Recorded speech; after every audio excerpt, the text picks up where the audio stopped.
What's going on, guys? This is the Counter Tyrant here for, I don't know if this will be a new series per se, but I'm going to try weekly just to show different team comps that you can do to make, just have fun with the arena, because honestly, the arena is not really highlighted by other YouTubers from what I've seen.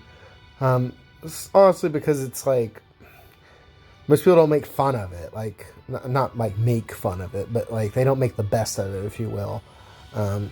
Because if you just do like the good old like tornado chaining family, like I don't know, it just gets boring. I used to do I would just do like big team comps where everyone would just have chaining family. This is before like we really expanded beyond Divine Ruination, but everyone just have like multi-hit of the same element, like wind or something like that. Like I'd use Folan and Aura and a couple other people, and I just had a good time. But this specific team comp, I'll go over after displaying it in the actual arena. So I'll display what it does real quick. Of course, I go against a team that it's not like primed against, but it's fine. Here we go. So here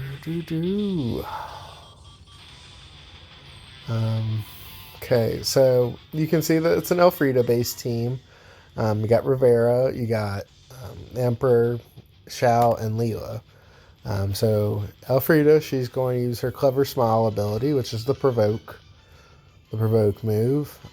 Rivera, she's going to use her her move that like basically makes all her other moves really good, which is Reverberation.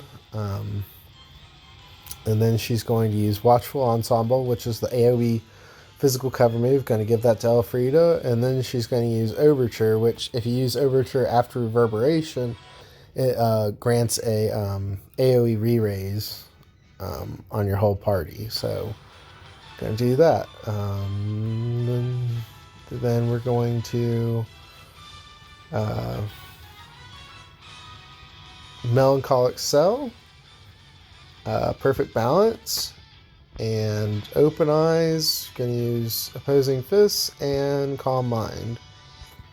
So you might be wondering, what in the world, Counter Tyrant, what are you doing? So the whole thing is with those moves I just cast between Emperor, Leela, and Shao, is when one of your allies takes damage that's not themselves, physical damage specifically, this happens. They all start countering, and they go to town. When it's a more physical based strategy, they go to town a bit more. As you can see, that I'm playing against two Trance Terras, Lotus Mage Fina, Ayaka, and Elena. So Elena's the one who's like primary triggering it. But we have a backup plan.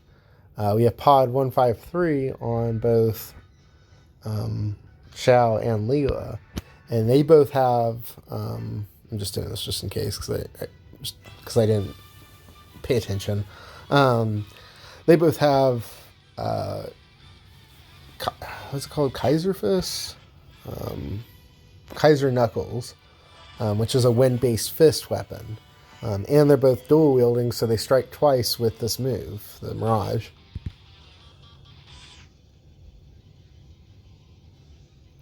And then that's what you get.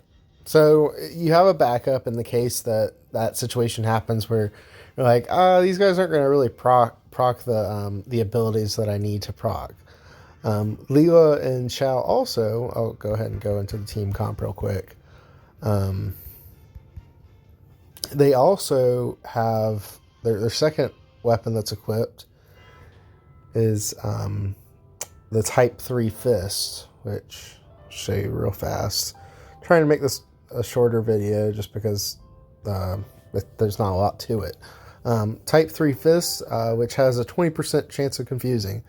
Now you might be wondering, why would I want that? Well, you want to confuse your opponent because then they're either doing their default attack or they're attacking themselves. And if they're doing their default attack, 99% of the default attacks in the game are physical, so they're going to attack Elfreeda. And then Elfreeda's gonna she's going to recoil, and then all the others are going to recoil. You don't want to stop, because Leela does have a stop ability. titled Martial Arts Burst. It has 30% chance of proccing, and then Emperor also has Time Stopper, which also has 30% chance of stopping. So you can go that route, like if you're in a bind, but I don't recommend it because then your units aren't going to counter because they're stopped. So we'll start at the beginning real quick. Everyone has a wind element equipped outside of Rivera. Rivera's not doing any counters really.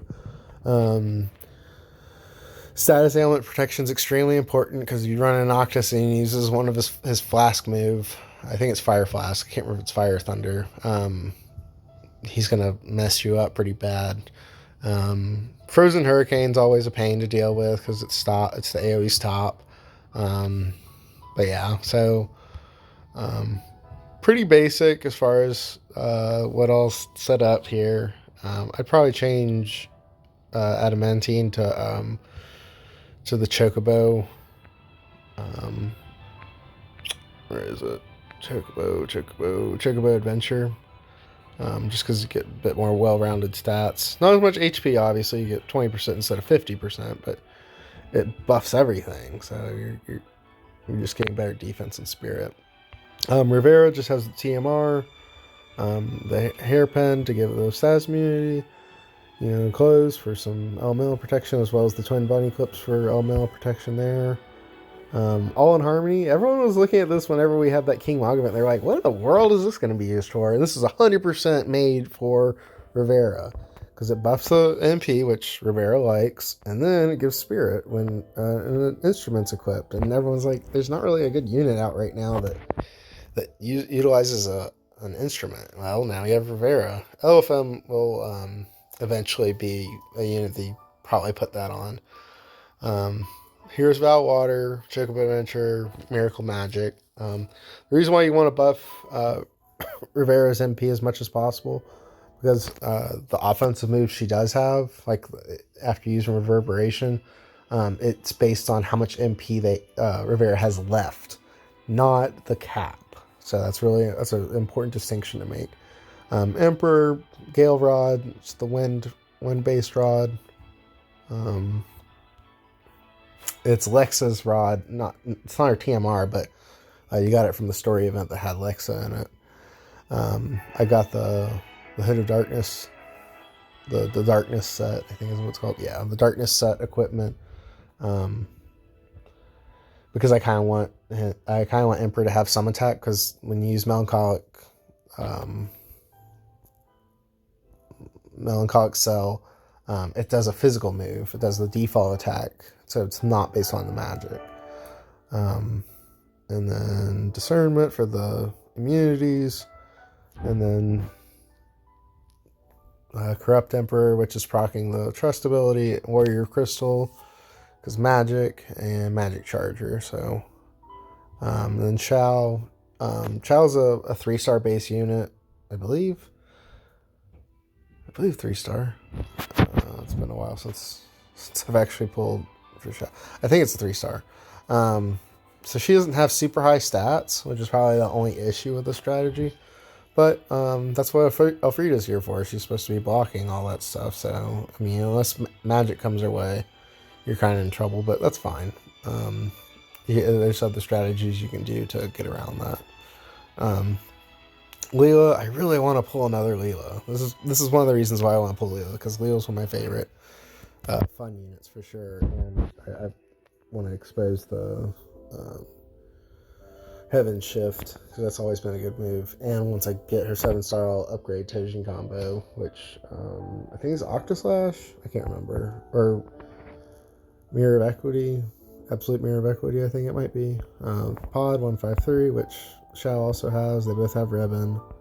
And that's pretty much it. So yeah, let me know if you like this series. Gonna make a new team next week. It's pretty easy to do. You just come up with a strategy and go with it. Feel free to like, share, comment, subscribe, and then for the comment, just let me know if you like this, or if you want me to base a team around a specific unit. Feel free to leave a comment below. Hope all is well, and y'all have a great day, night, whatever time it is you're watching this.